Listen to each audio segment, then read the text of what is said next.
আমরা শরীরের শক্তির জন্য ব্যায়াম করি, পেশির জন্য প্রোটিন খাই, কিন্তু মস্তিষ্কের শক্তির জন্য কি করি? মনোযোগ কমে যাচ্ছে, মনে রাখতে পারছি না, কাজের মাঝেই মন ছুটে যাচ্ছে অন্যদিকে। এগুলো কি শুধু ব্যস্ততার ফল, নাকি আমাদের মস্তিষ্ক আরও ভালো কাজ করতে পারত? আজ আমরা জানব আলফা ব্রেন আসলে কি, আর কিভাবে এটি মস্তিষ্কের কর্মক্ষমতা, মনোযোগ এবং মানসিক স্বচ্ছতাকে সমর্থন করার জন্য তৈরি হয়েছে। প্রিয় শ্রোতা বন্ধু, আমরা আপনার সঙ্গে কথা বলতে চাই, যদি একটু আপনার কাজে লাগতে পারি এই সামাজিক মাধ্যমের মধ্যে দিয়ে। যদি এই চ্যানেলের কন্টেন্ট আপনাদের ভালো লেগে থাকে, তাহলে অনুরোধ রইল চ্যানেলটি সাবস্ক্রাইব করুন, ভিডিওটিতে লাইক দিন আর প্রিয়জনদের সঙ্গে শেয়ার করুন, কারণ আপনার একটি শেয়ার অন্য একজনের জীবন পাল্টে দিতে পারে। কমেন্ট করে আমাদের জানান যদি আপনার মূল্যবান মতামত থাকে, ও জানাতে পারেন আপনার পরবর্তী অডিও বুকের অনুরোধ। আজ আমরা এমন এক বিষয় নিয়ে কথা বলবো যা তোমার শরীরের নয়, সরাসরি তোমার চিন্তা, সিদ্ধান্ত, স্বপ্ন আর ভবিষ্যতের সঙ্গে জড়িয়ে আছে। আমরা প্রায়ই বলি মন বসছে না, মাথা কাজ করছে না, কিছুতেই ফোকাস রাখতে পারছি না, কিন্তু খুব কম মানুষ ভাবি আমাদের মস্তিষ্কও তো একটি অঙ্গ, যারও প্রয়োজন সঠিক পুষ্টি, বিশ্রাম এবং সমর্থন। আজ এই আলোচনায় আমরা জানব আলফা ব্রেন আসলে কি, কেন এটি নিয়ে এত কথা হয়, আর কিভাবে এটি মস্তিষ্কের স্বাভাবিক কার্যক্ষমতাকে সহায়তা করার জন্য তৈরি হয়েছে। মানুষের মস্তিষ্ক পৃথিবীর সবচেয়ে জটিল কাঠামোর একটি। প্রায় 80 থেকে 100 বিলিয়ন নিউরন একে অপরের সঙ্গে যোগাযোগ করছে প্রতি সেকেন্ডে। এই যোগাযোগের উপর নির্ভর করে তোমার মনোযোগ, স্মৃতি, শেখার ক্ষমতা, আবেগ নিয়ন্ত্রণ, সৃজনশীলতা, সব কিছু। কিন্তু এই বিশাল ব্যবস্থাটা সবসময় সমানভাবে কাজ করে না। কখনো আমরা তীক্ষ্ণ, পরিষ্কার, দ্রুত সিদ্ধান্ত নিতে পারি, আবার কখনো কুয়াশার মতো লাগে, ভাবনা ধীর, মনোযোগ ভঙ্গুর, স্মৃতি অস্পষ্ট। এই অবস্থাকেই অনেক সময় ব্রেন ফগ বা মানসিক ঝাপসা ভাব বলা হয়। এখানেই আসে নিউট্রপিক ধারণা। নিউট্রপিক বলতে বোঝায় এমন উপাদান বা সংমিশ্রণ যা মস্তিষ্কের জ্ঞানীয় কার্যক্ষমতা, যেমন মনোযোগ, স্মৃতি, মানসিক সচেতনতা সমর্থন করার জন্য ব্যবহার করা হয়। আলফা ব্রেন এমনই এক জনপ্রিয় নিউট্রপিক সাপ্লিমেন্ট যা বিভিন্ন প্রাকৃতিক উপাদানের সমন্বয়ে তৈরি। এর লক্ষ্য কোনো জাদু দেখানো নয়, বরং মস্তিষ্কের স্বাভাবিক কাজকে আরও সমন্বিত ও কার্যকর হতে সহায়তা করা।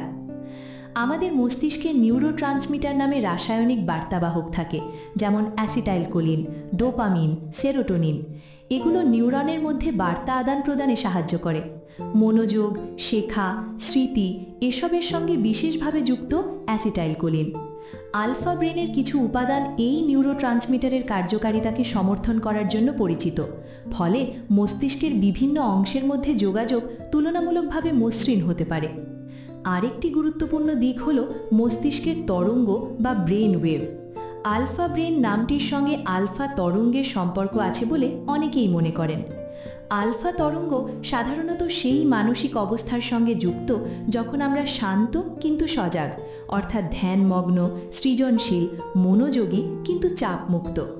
এই অবস্থায় চিন্তা পরিষ্কার হয়, অপ্রয়োজনীয় মানসিক শব্দ কমে আর মস্তিষ্ক গভীরভাবে কাজ করতে পারে।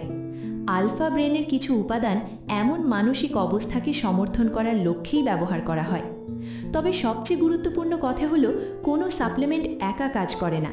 মস্তিষ্কের শক্তি নির্ভর করে ঘুম, পুষ্টি, জল গ্রহণ, শারীরিক নড়াচড়া, মানসিক চাপ সব কিছুর ওপর। যদি তুমি সারা রাত না ঘুমাও, অস্বাস্থ্যকর খাবার খাও, সারাদিন মানসিক চাপে থাকো, তাহলে কোনো কিছুর থেকেই পূর্ণ উপকার পাবে না।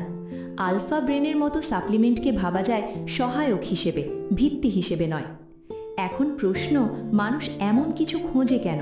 কারণ আধুনিক জীবনে মনোযোগই সবচেয়ে বড় সম্পদ। কাজের চাপ, মোবাইলের নোটিফিকেশন, সামাজিক মাধ্যম, অবিরাম তথ্য আমাদের মনকে টুকরো টুকরো করে দেয়। আমরা একটানা গভীরভাবে ভাবতে পারি না। কিন্তু যে মানুষ গভীর মনোযোগ ধরে রাখতে পারে, সে শেখায় দ্রুত এগোয়, সিদ্ধান্ত নেয় পরিষ্কারভাবে, আর সৃজনশীলতায় অন্যদের থেকে এগিয়ে যায়। তাই মানসিক স্বচ্ছতা এখন বিলাসিতা নয়, প্রয়োজন। আলফা ব্রেনের ধারণা এখানেই শক্তি পায়। মস্তিষ্ককে এমন এক অবস্থায় সহায়তা করা যেখানে মনোযোগ স্থির, চিন্তা পরিষ্কার আর মানসিক শক্তি অপচয় কম। কিছু ব্যবহারকারী জানান তারা কাজের সময় কম বিভ্রান্ত হন, পড়াশোনায় মন বসে, কথাবার্তায় শব্দ খুঁজতে কম সমস্যা হয়। তবে সবার শরীর এক নয়, মস্তিষ্কের রসায়ন এক নয়, তাই অভিজ্ঞতাও সবার আলাদা হতে পারে। এখানে একটা দায়িত্বশীল কথাও বলা জরুরি। আলফা ব্রেন বা যে কোনো নিউট্রপিক কোনো রোগের চিকিৎসা নয়, এটি চিকিৎসকের পরামর্শের বিকল্প নয়। কারো যদি স্বাস্থ্য সমস্যা থাকে, ওষুধ খেয়ে থাকেন বা বিশেষ শারীরিক অবস্থা থাকে, তাহলে নতুন সাপ্লিমেন্ট নেওয়ার আগে অবশ্যই বিশেষজ্ঞের সঙ্গে কথা বলা প্রয়োজন। নিজের মস্তিষ্ককে ভালোবাসা মানে দায়িত্বশীল সিদ্ধান্ত নেওয়া। সবচেয়ে শক্তিশালী দিকটা মানসিক।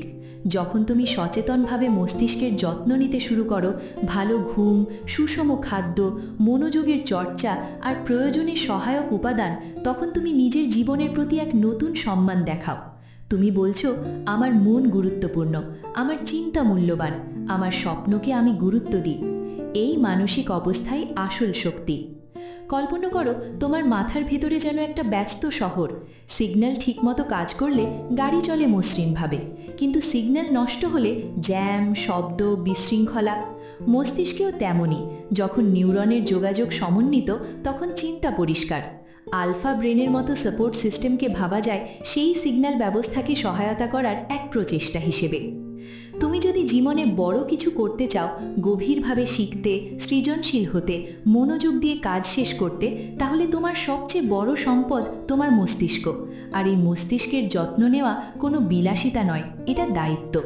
প্রতিদিনের ছোট ছোট সিদ্ধান্ত, কখন ঘুমাবে, কি খাবে, কতক্ষণ মনোযোগ দিয়ে কাজ করবে, এসবই তোমার মানসিক শক্তিকে গড়ে তোলে।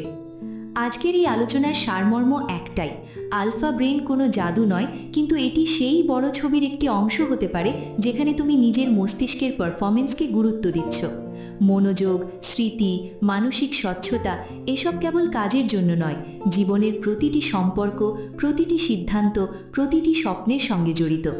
যখন মন পরিষ্কার থাকে তখন ভয় কম লাগে, সিদ্ধান্ত নিতে দেরি হয় না, নিজের উপর বিশ্বাস বাড়ে, আর একজন আত্মবিশ্বাসী, মনোযোগী মানুষই ধীরে ধীরে নিজের জীবনের দিশা বদলে দেয়। মস্তিষ্কের যত্ন নেওয়া মানে ভবিষ্যৎ নিজের জন্য পথ তৈরি করা। তুমি আজ থেকেই শুরু করতে পারো, ঘুমকে গুরুত্ব দিয়ে, অপ্রয়োজনীয় বিভ্রান্তি কমিয়ে, মনোযোগের চর্চা করে, আর নিজের মস্তিষ্ককে প্রয়োজনীয় পুষ্টি দেওয়ার কথা ভেবে। ছোট পরিবর্তন, বড় ফল।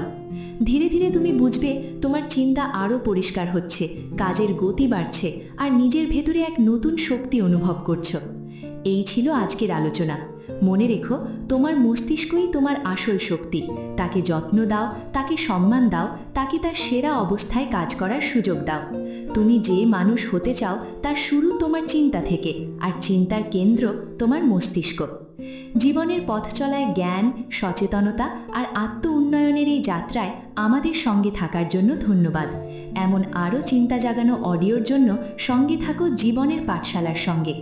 মনে রেখো, তীক্ষ্ণ মস্তিষ্ক জন্মগত ভাগ্য নয়, এটি যত্ন, অভ্যাস আর সঠিক সহায়তার ফল। যখন তুমি নিজের মনোযোগ, স্মৃতি আর চিন্তার শক্তিকে গুরুত্ব দাও, তখন তুমি নিজের ভবিষ্যৎকে শক্তিশালী করছো। প্রশ্ন একটাই, তুমি কি তোমার মস্তিষ্ককে তার সেরা অবস্থায় কাজ করার সুযোগ দেবে?